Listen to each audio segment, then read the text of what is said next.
Friends ఇందాకలే Kingdom movie review అయితే ఇవ్వడం జరిగింది. కింద చాలా మంది చాలా రకాలుగా కామెంట్ చేస్తున్నారు. అసలు మీకు ఎందుకు అంత హేట్ నాకైతే అర్థం కావట్లేదు. ఒకసారి ఈ కామెంట్ చూడండి. ఈ కామెంట్లో ఇతని మరి ఛానల్ పేరు ఏందో నాకు గుర్తులేదు. చూసుకున్నట్లయితే 8 లక్షల ఫాలోవర్స్ ఉన్నారు, నాకన్నా 1 లక్ష ఎక్కువే. సో తనేమని కామెంట్ చేస్తుందంటే ఇక జన్మలో నీ రివ్యూ చూస్తాడు, నీ ఛానల్ చూడండి అన్సబ్స్క్రైబ్ చేస్తున్నా అని చెప్పి తనైతే పెట్టిండు అనమాట. నాకు అర్థం కావట్లా, నీకు 8 లక్షల ఫాలోవర్లు ఎలా వచ్చారా బొడ్డు? అది ఒక మెచ్యూరిటీ లెవెల్స్ అనేది ఉండాలి. మీరు నా దగ్గర నుండి ఏం ఎక్స్పెక్ట్ చేస్తున్నారు చెప్పండి. ఇప్పుడు రేపు నేను ఎగ్జాంపుల్ సలార్ సినిమాకి వెళ్తాను ముందే నాకు చెప్పండి, బ్రో నువ్వు ఈ సినిమా ఇలా ఉంది అని చెప్పాలి, ఈ సినిమా ఇలానే ఉందని చెప్పాలి. ఇలా ఉంది అని చెప్పకపోతే నిన్ను కామెంట్లో చెడతాం అని చెప్పి మీరే చెప్పండి. ఎందుకు మనల్ని ఫాలో అయ్యేది? మీరు జెన్యూన్ రివ్యూ కోసమే కదా. అసలు నేను కావాలని ఎందుకు నెగిటివ్ చెప్తా? సినిమా షూటింగ్ స్టార్ట్ అయిన దగ్గర నుండి, గ్లిమ్స్ వచ్చిన దగ్గర నుండి, ఆ ప్రోమో వచ్చిన దగ్గర నుండి, ట్రయల్ వచ్చిన దగ్గర నుండి, సాంగ్స్ వచ్చిన దగ్గర నుండి, ఏ విజయ్ దేవరకొండ అభిమాని డ్యూటీ చేసిండో లేదో కానీ నేనైతే నా ప్రాణం పెట్టి ప్రతి వీడియోలో రీచ్ లేకపోయినా పట్టుమని 10,000 వ్యూస్ రాపోయినా కానీ ఖచ్చితంగా ఒక్కడిని డ్యూటీ చేసుకుంటూ కూర్చున్నా. సినిమా మీద హైప్ తేవాలి, సినిమా హిట్ చేయాలి అని. అలాంటిది నేను నెగిటివ్ రివ్యూ ఇచ్చిందంటే ఆలోచించరా మీరు? అరే ఎందుకురా వీడు ఇంత లేపినోడు, వీడు ఇంత ఎక్స్పెక్ట్ చేసినోడు, వీడు ఇంతలా మనకు చెప్పినోడు, ట్రైలర్ కూడా బాగుందన్నాడు, సినిమా ఎందుకు బాగాలేదన్నారని చెప్పి ఇంత కూడా ఆలోచించరా? అది ఆలోచిస్తే కదా అర్థమయ్యేది. ఈ విధంగా 8 లక్షల ఫాలోవర్ ఉన్నాడు, 1 మిలియన్ ఫాలోవర్ ఉన్నాడు కూడా ఒకే రకంగా ఆలోచిస్తే నాకైతే మైండ్ పోతుందన్నమాట. ఇప్పుడు నేను మాట్లాడతా, జెన్యూన్గా మాట్లాడతా. ఎందుకు అలా రివ్యూ ఇవ్వాల్సి వచ్చింది? నిజంగానే సినిమా నాకు నచ్చలేదా? ఇంకొంతమంది హరిహర వీరమల్లు బాగుంది అని అన్నో, ఇది బాగలేదు అని అన్నో, హరిహర వీరమల్లు మూవీ టీం నుండి ఎంత దెంగావు, వీళ్ళు డబ్బులు ఇవ్వలేదా అని చెప్పి కూడా చాలామంది కామెంట్ చేస్తున్నారు. అలాంటి మేధావులందరికీ కూడా నేనైతే సమాధానం ఇచ్చేటటువంటి ప్రయత్నం చేస్తాను. ఫ్రెండ్స్ ఒక్కటే అడుగుతాను నేను మిమ్మల్ని డైరెక్ట్గా, మీరు కింగ్డమ్ సినిమా చూసారా లేదా? కొన్ని చూసిన వాళ్ళు డెఫినెట్లీ కింద కామెంట్ చేసేయండి. సినిమా అయిపోయిన తర్వాత కొన్ని క్వశ్చన్స్ ఇస్తారనమాట. హీరోయిన్ను వాళ్ళ అన్న చంపడానికి ఈమెకు ముందే తెలిసిద్దే దాపిద్ది, ఒకవేళ వాడికి తెలిస్తే పరిస్థితి ఏంటి? ఆల్రెడీ ఒక కానిస్టేబుల్గా, ఒక పోలీస్గా ఇండియాలో పనిచేసేటోడు శ్రీలంకకి స్పైలాగా వెళ్ళిండు, ఆ తర్వాత అక్కడ దేవుడే కూర్చుండు, ఆ తర్వాత వాళ్ళకి నిజం తెలిస్తే వాళ్ళు ఏమైతే అనేటటువంటిది క్వశ్చన్లో మనకు చెప్తూ ఉంటారు. క్లైమాక్స్లో లాస్ట్కి ఒక గ్రూప్ ఫోటో దిగుతారు, మాస్క్ పెట్టుకొని ది ఎండ్ అని పడిద్ది.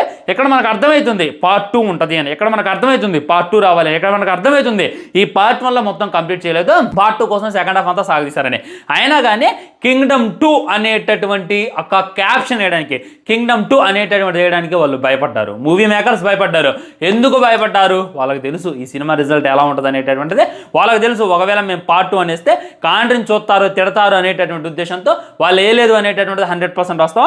స్కందాకే వేశారు పార్ట్ 2, సన్ ఆఫ్ ఇండియాకే వేశారు పార్ట్ 2, కబ్జాకే వేశారు పార్ట్ 2. మరి దీనికి ఎందుకు వేయలేదు అంటే వాళ్ళకి తెలుసు. సో వాళ్ళకి తెలుసు కానీ మీకు తెలియట్లా అనేటటువంటిది నాకైతే అర్థం కావట్లేదు. అదిగాక కొండన్న మాట్లాడినటువంటి మాటలు పట్టుకొని కూడా ఈసారి వెంకన్న స్వామి నా వెనకుండు నడిపించినాడు అనుకో, ఈసారి వెంకన్న స్వామి ఆయన వెనకలేడా అని చెప్పి రోజు చూసిన ఒక సినిమా డైలాగ్ లాగా తనైతే చెప్పిండు. ఎవ్రీ ప్రీ రిలీజ్ ఈవెంట్ తను అదే చెప్తాడు అనమాట. మన వరల్డ్ ఫేమస్ లవర్ అప్పుడు అదే చెప్పిండు, డేర్ కామ్రేడ్ అప్పుడు అదే చెప్పిండు, ఫ్యామిలీ స్టార్ అప్పుడు అదే చెప్పిండు. ప్రతి ఈవెంట్లో అన్న చెప్పేది అదే. వస్తాడు, మంచి ఓవర్ కాన్ఫిడెన్స్గా స్పీచ్ ఇస్తాడు, ఫ్లాప్ కొడతాడు, వెళ్ళిపోతాడు. ఇదే జరుగుతున్నది గత ఫ్యూ ఇయర్స్గా. జస్ట్ ఒక్క గీతా గోవిందం తప్ప అన్న కెరియర్లో సూపర్ డూపర్ హిట్ అయింది. అర్జున్ రెడ్డి వదిలేండి, అర్జున్ రెడ్డి నాకు పిచ్చి అర్జున్ రెడ్డి అంటే. సో అర్జున్ రెడ్డి గీతా గోవిందం తప్ప కనీసం 50 కోట్ల షేర్ లేదు అన్నకి. సో ఎందుకు ఇంత ఇది చేస్తున్నారు అనేటటువంటి నాకైతే అర్థం కావట్లా. కానీ ఈసారి ఖచ్చితంగా హిట్ కొట్టాలి, 200 కోట్లకు ఎట్టు చూపించాలి. కింగ్డమ్ అని అంటున్నారు. Gautam director, Jersey director, Ram Charan ది సినిమా మన విజయ్ దేవరకొండకు వచ్చింది. ఖచ్చితంగా టైర్ 1కి వెళ్ళి కూర్చోవాలి, ఒక ఎంటర్ చేయాలి అని చెప్పి నేను మనస్ఫూర్తిగా అనుకున్నాను. ఎందుకు నెగిటివ్స్ ఇచ్చానేటటువంటిది ఒకసారి మీరు ఆలోచించండి. మీరు నమ్మరా? ఒక యుగానికి ఒక్కడు కాపీ కొట్టారు, ఛత్రపతి కాపీ కొట్టారు. ఛత్రపతి కాపీ కాదంటారు. చూసుకున్నట్లయితే అన్నదమ్ముళ్ళు, ఛత్రపతిలో కూడా అన్నదమ్ముళ్ళు. అండ్ వాళ్ళ అమ్మ చూసుకున్నట్లయితే విడిగా ఉంటుంది, ఇక్కడ కూడా వీళ్ళమ్మ విడిగా ఉంటుంది. ఇక్కడ చూసుకున్నట్లయితే అన్న తమ్ముడికి ప్రేమ ఉంటుంది, కాకపోతే వాళ్ళిద్దరికి ప్రేమ ఉంటుంది. అండ్ వీళ్ళిద్దరు చూసుకున్నట్లయితే శ్రీలంక, సేమ్ అదే శ్రీలంక కాదా? ఛత్రపతిని యాస్తి దింపింది కదరా బాబు. అండ్ యుగానికి ఒక్కడు చూసుకున్నట్లయితే ఒక వ్యక్తి వస్తారు, వీళ్ళకి కాపాడుతున్నారు అనుకుంటాను. ముందే వాన్నే హింసిస్తారు, ముందే వాన్నే శత్రువులో చూస్తారు. అదేగా జరిగేది. మన కార్తీక్ను కూడా యుగానికి ఒకడు తను ఎంటర్ అయినప్పుడు తను ఒక శత్రువులో చూస్తారు, తను హింసిస్తారు. ఆ తర్వాత ఆడే మన రాదని చెప్పి ఆయన మొక్కుతారు. ఆ తర్వాత బొడ్డోని ఎత్తుకొని వెళ్ళిపోతారు, పార్ట్ 2 అని పడిద్ది. ఇక్కడ యుగానికి ఒక్కడేంది, కింగ్డమ్ ఏంది, సలార్ రేంజ్లో ఎండింగ్ అనమాట. మా నాయకుడు లాగా ఆయన మా నాయకుడు అని చెప్పి మాస్కులు పెట్టుకొని గ్రూప్ ఫోటో దిగి ఎండింగ్ ఇస్తారు. ఇక్కడ సలార్ ఎండింగ్ అనిపించలేదా? అండ్ గోల్డ్ స్మగ్లింగ్ చూసుకున్నట్లయితే ఇదేంది లేదా, వెళ్ళి ఆ బిస్కెట్ తీసుకొస్తా అని చెప్పి రాకీ బాయ్ స్టైల్గా వెళ్ళి పోలీస్ స్టేషన్ తగలబెట్టి వస్తాడు. మనోడు కూడా అక్కడ ఆర్మీ వాళ్ళందరినీ కూడా నాశనం చేసి ఆ బాక్స్ తీసుకొని వస్తాడు. ఈ విధంగా రకరకాలుగా లేదా మీరు చెప్పండి. ఈ ఒకసారి స్టార్టింగ్లో నాకు కేజీఎఫ్ కనపడ్డది, మన ఛత్రపతి కానొస్తుంది, యుగానికి ఒక్కడు కానొచ్చింది, సలార్ కానొచ్చింది, రంగస్థలం కానొచ్చింది, చెప్పుకుంటూ పోతే కుప్పలాది సినిమాలని మిక్స్డ్ ఫుడ్ చూస్తే అందులో పెట్టేటటువంటి ప్రయత్నం చేశారు. దానివల్ల అలా మాట్లాడాల్సి వచ్చిందనమాట. మీ సంగతి నాకు తెలియదులే కానీ నేనైతే స్కై ఎక్స్పెక్టేషన్స్తో వెళ్ళి వేరే లెవెల్ ఉంటుందిరా. ఎందుకంటే రామ్ చరణ్ జగ్ చేసినటువంటి స్టోరీ, గౌతమ్ ప్రెస్టేజ్గా తీసుకుంటూ ఆల్రెడీ ఒక్క సినిమాకి నేషనల్ అవార్డు అందుకుంటూ ఈ సినిమాకి ఎంత నేషనల్ అవార్డు అందుకుంటాడో అనేటటువంటిది తెలుసుకోవడానికి నేనైతే వెళ్ళా.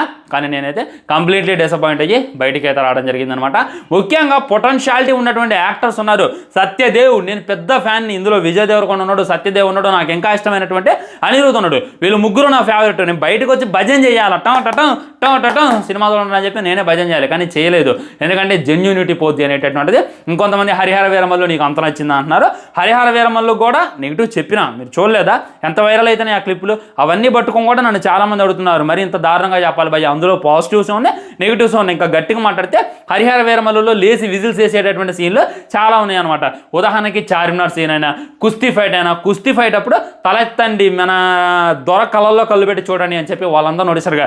నాకు అక్కడ గూజన్స్ వచ్చాయి. ఇంటర్వ్యూలు కూడా పర్లేదు అనిపించింది. ముఖ్యంగా ఆ బోర్డర్ సీన్ కూడా వేరే లెవెల్ అనిపించింది. ఈ విధంగా హరిహర వీరమల్లులో ఆహా అనేటటువంటి కనీసం ఒక 4-5 సీన్లు ఉన్నాయి. కానీ కింగ్డమ్లో ఆహా అనేటటువంటి ఒక్క సీన్ మా కింద కామెంట్ చేయండి. ఈ సీన్ చూస్తున్నప్పుడు మాకు గూజన్స్ వచ్చినాయి బ్రో అని చెప్పి మీరు కింద కామెంట్ చేయండి, నేను కూడా వింటాను అనమాట. అదే అనమాట, నార్మల్గా వెళ్ళినటువంటి యువకుడు వాళ్ళకి రాజులాగా అలా మారిపోయిండు అనేటటువంటి ఒక కాన్సెప్ట్. బ్రదర్ సెంటిమెంట్ అన్నారు. మీరు నిజం చెప్పండి, సత్యదేవ్ చనిపోయినప్పుడు మీకు ఏడుపు వచ్చిందా? నాకైతే ఏడుపు కాదు కదా.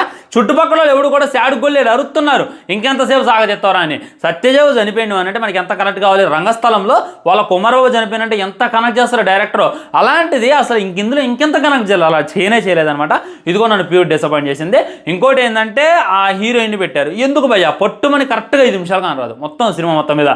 స్టార్టింగ్లో ఏందో డాక్టర్లాగా వస్తుంది, ఇంకోసారి ఏందో కట్టు కడదామని వస్తుంది, ఇంకోసారి ఏందో తనకి ఇన్ఫర్మేషన్ ఇవ్వడానికి వస్తుంది, ఇంకోసారి నువ్వు వెళ్ళిపో అంటుంది. అసలు ఆ స్పైలో వాళ్ళు అక్కడే ఉన్నవి ఎందుకు, మనోని పంపడం ఎందుకే, అసలు నిజానికి ఎందుకు తను ఆ స్పై లాగా అక్కడ పంపారు, దాన్ని పంపడానికి గల పెద్ద రీజన్ ఏంది అనేటటువంటిది చూపించలేదు. వీటన్నిటి వల్ల సినిమా అయితే డిసప్పాయింట్ అనిపించింది. నిజంగా స్టోరీ అయితే మంచిగా ఉంది, కానీ దాన్ని ప్రాపర్గా ఎగ్జిక్యూట్ చేయడంలో డైరెక్టర్ అయితే 100% ఫెయిల్ అయ్యిండు. మధ్యలో నాగవంశీ గారు ఏమన్నా ఏలు పెట్టి గెలికారేమో. ఆల్రెడీ ఆయనే చెప్పిండు, భాగ్యశ్రీని నేనే ఇందులో ఇరికిచ్చా, ఆ హీరోయిన్ లేదు అన్నారు, కానీ నాకు ఆ హీరోయిన్ కావాలని చెప్పి తెచ్చుకోనని చెప్పి ఆయన చాలా ఇంటర్వ్యూలో చెప్పడం, ప్రెస్ మీడియా కాన్ఫరెన్స్లో చెప్పడం నేనైతే చూశాను అనమాట. వీటన్నిటి వల్ల విజయ్ దేవరకొండ హిట్ కొట్టాలి, కొట్టిందాకనే మనస్ఫూర్తిగా చెప్పని ఉంటాడు. అంతేగాని చెత్త సినిమాలు తీసుకొచ్చి, నెగిటివ్ సినిమాలు తీసుకొచ్చి, బాగాలేని సినిమాలు తీసుకొచ్చి బాగుంది అని చెప్పు బ్రో అంటే మట్టికి నాకు అనిపించుకోదు అనమాట. మీరు చెప్పండి.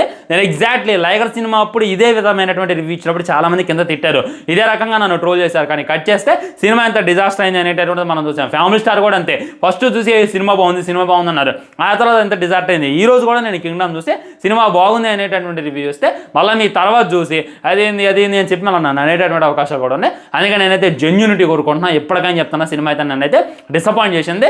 ఇది నా ఒపీనియన్, మీరు చూడండి, చూడొద్దు అని నేను అట్లా చూసాక మీ ఒపీనియన్ కూడా తెలియజేయండి. డెఫినెట్లీ మీ కామెంట్ కూడా నేను వింటా, మనందరం కూడా డిస్కషన్ చేసుకోవడం 100% వస్తాం. ఉంటా బాయ్. ఛానల్ని సబ్స్క్రైబ్ చేయండి, లైక్ చేయండి, షేర్ చేయండి. మాత్రం జై హింద్.